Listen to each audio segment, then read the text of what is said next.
This is the Global News Rodeo with Arun Chaudhary and Forrest, Lovette.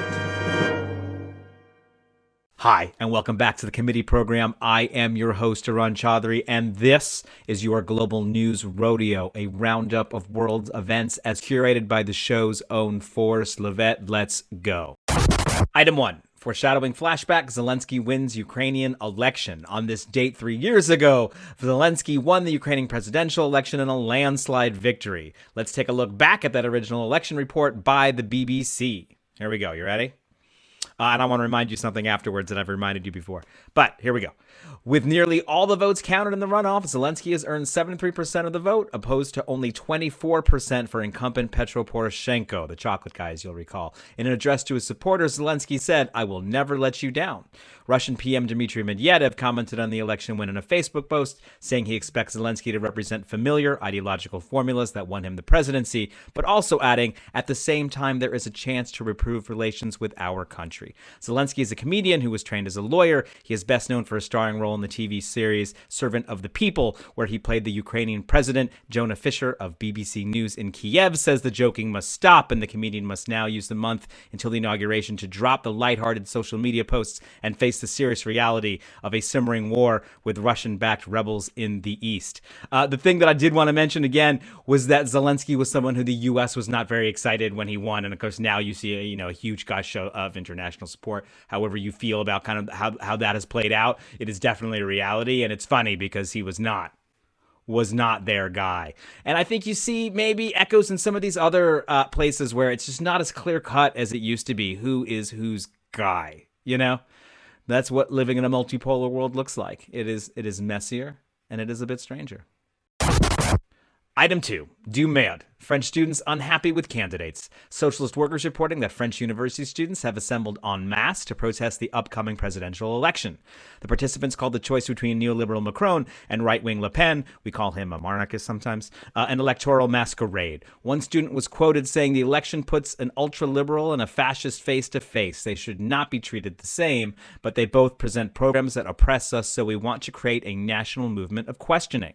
Following in the steps of university students, 15 gatherings of high school students protested with banners reading, "Youth say fuck the National Front," the party of Marine Le Pen.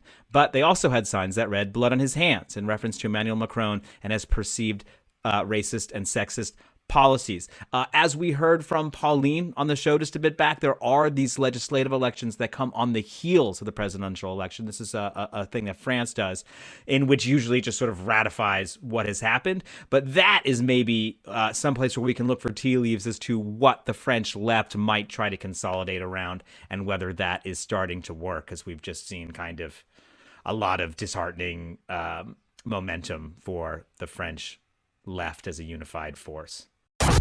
Item 3. New men in Yemen. Presidential Council assumes power. Al Jazeera is reporting members of the newly formed Presidential Council have been sworn in Yemen.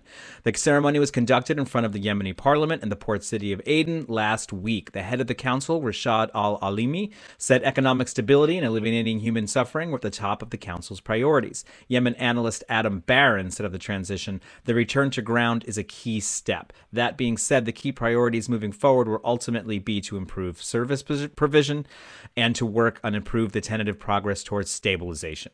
Other council members assured that they would remain in Yemen after the former president Hadi and government officials had resided in Saudi hotels during the war.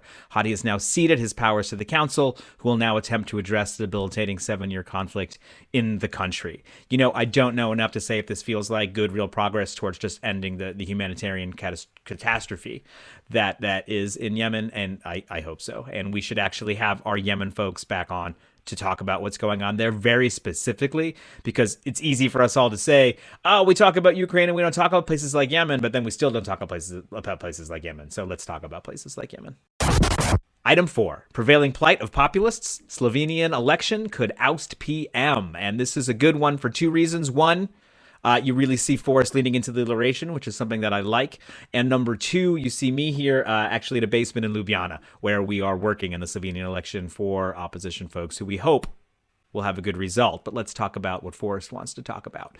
Euronews is reporting on the upcoming parliamentary elections in Slovenia. The country will head to the polls on Sunday. That will decide who will be the next prime minister. The two candidates are incumbent Janez Janša, who represents the conservative Slovenian Democratic Party, and Robert Golob, who represents the Freedom Movement, formerly known as the Green Actions Party. Janša is a far-right populist who has come under fire for trying to suppress independent media and weaken the rule of law. You know this playbook. In the latest opinion polls, the two candidates and their parties were showing only a 1% percentage point difference. According to Europe Elect's national poll average, the Freedom Movement Party was only polling at 1% in January, but has since skyrocketed to 24.6% this month. Golob, a businessman and former energy minister, will look to oust Janša on Sunday and has said he wants to tackle the systemic demolition of the independent state systems. For those of you watching on Monday, maybe I will splice in a thing really quick where I say, they won, they lost, because we should know. But for the rest of you watching this on time, coming in right now, we're going to find out right now. We're going to find out right now.